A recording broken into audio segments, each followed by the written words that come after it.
नमस्कार साथियों, जैसा कि आपको पता है हम आईपीसी का पार्ट 1 जिसमें चैप्टर 1 सेक्शन 1 से लेकर 5 तक का हम वीडियो देख चुके हैं। अब हम आईपीसी का पार्ट 2 देखेंगे जिसमें सेक्शन 6 से लेकर सेक्शन 25 तक बताया जाएगा। चैप्टर 2 है ये। चैप्टर 2 हमारा सेक्शन 6 से लेकर 52 तक है। अब हम देखते हैं सेक्शन 6। इस संहिता में सर्वत्र अपराध की हर परिभाषा, हर दंड, उपबंध और हर ऐसी परिभाषा या दंड उपबंध का हर दृष्टांत साधारण अपवाद शीर्षक वाले अध्याय में अंतर्विष्ट अपवादों के अध्ययन समझा जाएगा, चाहे उन अपवादों को ऐसी परिभाषा, दंड, उपबंध या दृष्टांत में दोहराया न गया हो। कहने का मीन्स है कि जो हम इसमें कोई भी दंड या उपबंध या कोई भी परिभाषा पढ़ेंगे उसको हम एक बार साधारण अपवाद वाला जो हमारा चैप्टर है, चैप्टर 4, उसके साथ पढ़ेंगे।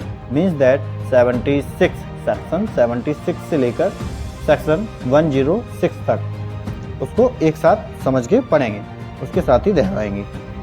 अगला सेक्शन हमारा सेक्शन 7।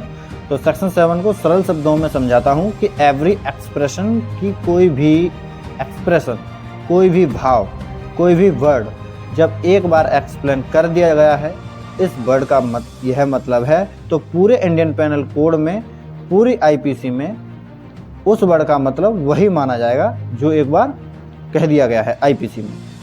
मीन्स दैट ऐसा नहीं है कि कभी किसी वर्ड को किसी अलग तरीके से एक्सप्लेन करेंगे और आईपीसी किसी और सेक्शन में किसी अलग तरीके से एक्सप्लेन करेंगे। जब कोई वर्ड एक बार एक्सप्लेन कर दिया गया आईपीसी किसी भी सेक्शन में, तो पूरे इंडियन पेनल कोड में, आईपीसी में उस वर्ड का मतलब वही माना जाएगा।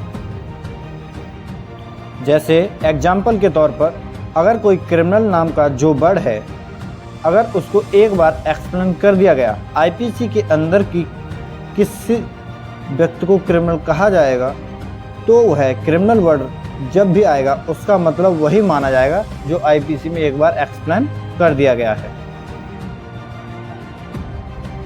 अब देखते हैं हम सेक्शन 8 जो लिंग के बारे में बताता है। पुल्लिंगवाचक शब्द जहां प्रयोग किए गए हैं वे हर व्यक्ति के बारे में लागू हैं, चाहे नर हो या नारी। सेक्शन 8 सिर्फ इतना ही कहता है कि पुल्लिंगवाचक शब्द जहां आ जाएगा वो हर व्यक्ति के लिए है, चाहे वो नर हो चाहे नारी हो। अब देखते हैं सेक्शन 9। तो सेक्शन 9 बताता है वचन के बारे में। तो सेक्शन 9 के मुताबिक जब तक कि संदर्भ से तत्प्रतिकूल प्रतीत ना हो, एक वचन घोतक शब्द के अंतर्गत बहुवचन आता है और बहुवचन घोतक शब्द के अंतर्गत एक वचन आता है। इसका मीन्स है जब तक सही से तत्प्रतिकूलित प्रतीत ना हो तब तक एक वचन के अंतर्गत बहुवचन भी आ सकता है और बहुवचन के अंतर्गत एक वचन भी आ सकता है। अब देखते हैं सेक्शन 10। तो सेक्शन 10 बताता है पुरुष के बारे में, पुरुष या स्त्री। तो ये कहता है पुरुष शब्द किसी भी आयु के मानव नर का घोतक है और स्त्री शब्द किसी भी आयु की मानव नारी का घोतक है। तो ये सेक्शन 10 क्या कहता है कि पुरुष जहाँ पर भी वर्ड आएगा तो वो किसी भी आयु का नर हो उसके लिए यूज किया जाएगा और स्त्री किसी भी आयु की नारी हो उसका ये घोतक है। साधारण भाषा में हम अगर इस धारा के मतलब को समझने की कोशिश करें तो यह धारा कहती है कि आईपीसी में हर आयु वर्ग के मर्द को पुरुष रूप में जाना जाएगा, फिर चाहे वो एक नाबालिग कम उम्र का किशोर हो या जवान लड़का या फिर कोई बुजुर्ग शख्स। इस सभी के लिए पुरुष शब्द का इस्तेमाल किया जाएगा। सेम इसी तरह हम स्त्री शब्द का भी इस्तेमाल करेंगे, चाहे वो नाबालिग कम उम्र की लड़की हो, किशोर हो, चाहे जवान लड़की हो या फिर बुजुर्ग महिला, उसके लिए भी हम स्त्री शब्द का ही यूज करेंगे। अब देखते हैं सेक्शन 11 जो व्यक्ति शब्द के बारे में बताती है।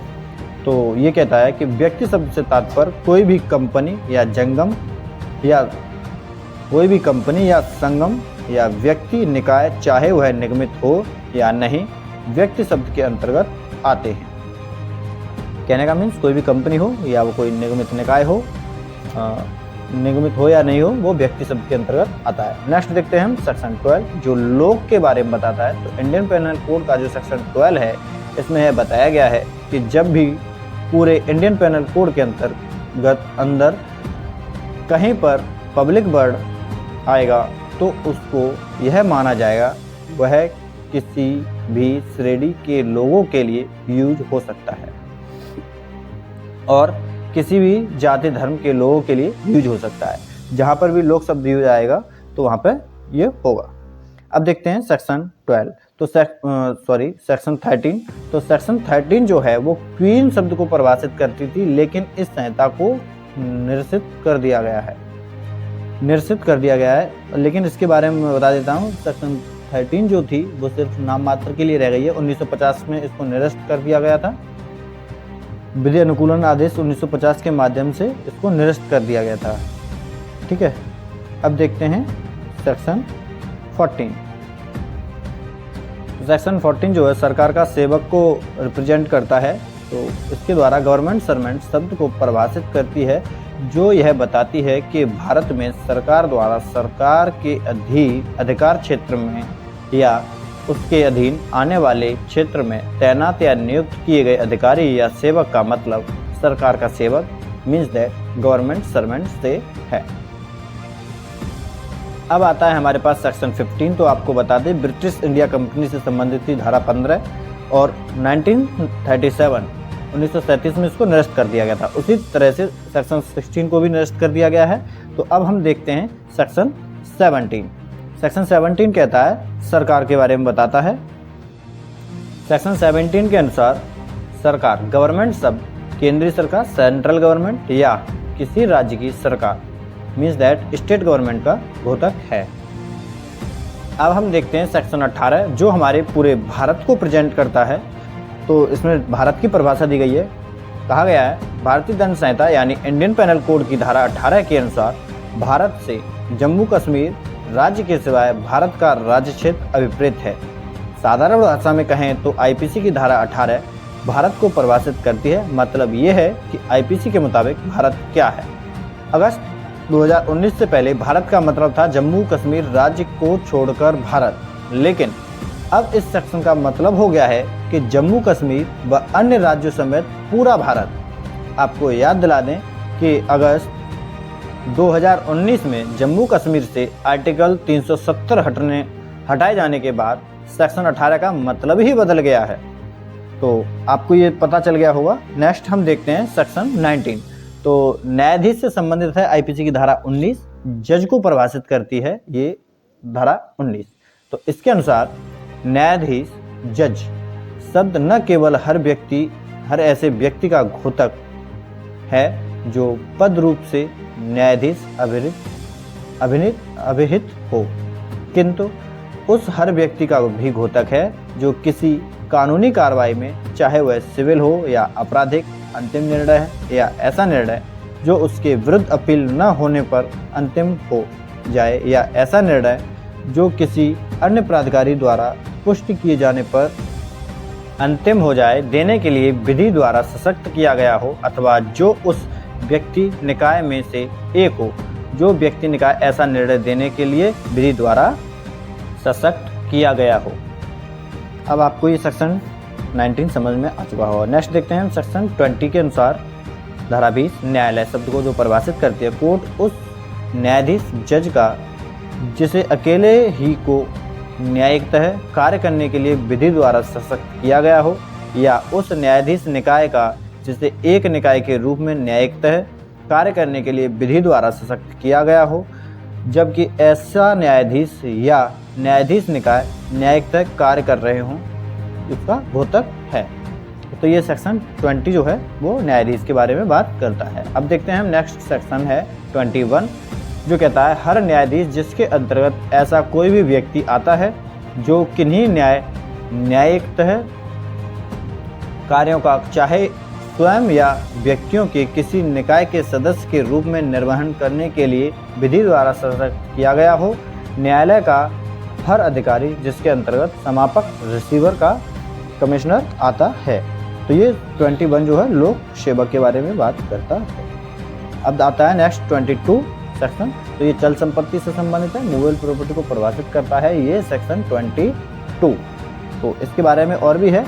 इसके अंतर्गत हर भारतीय की मूर्त संपत्ति आती है, किंतु भूमि और वे चीजें जो भूबद्ध ग्राउंड बाउंड हों या भूबद्ध किसी चीज से स्थायी रूप से जकड़ी हों इसके अंतर्गत नहीं आती है। आपको समझ में आ चुका होगा। नेक्स्ट है हमारा सेक्शन 23। तो आईपीसी की धारा 23 के अनुसार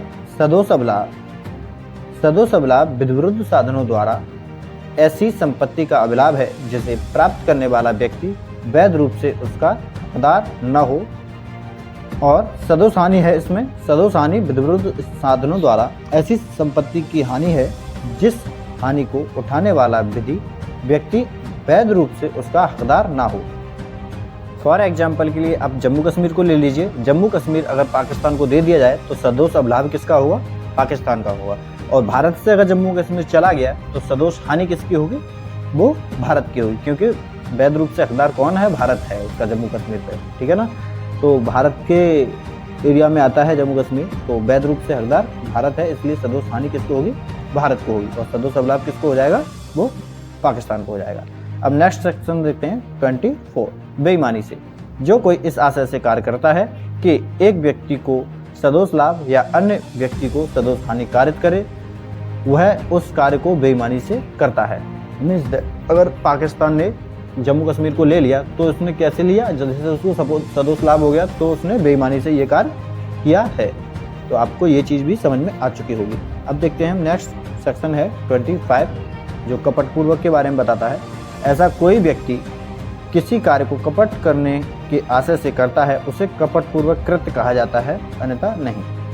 अगर कोई व्यक्ति किसी कार्य को कपट करने के आशय से कर रहा है तो उसको कपटपूर्वक कहा जाएगा, अन्यथा उसको कपटपूर्वक नहीं कहा जाएगा। तो ये हो गया आपका सेक्शन 25। तो ये चैप्टर 2 है हमारा, जो उसमें हमारे दूसरा पार्ट है ये हमारा आईपीसी का। उसमें ये चैप्टर 2 का 1 पार्ट हो गया, जो 25 तक ही रहेगा। नेक्स्ट पार्ट में हम आगे का वीडियो देखते हैं।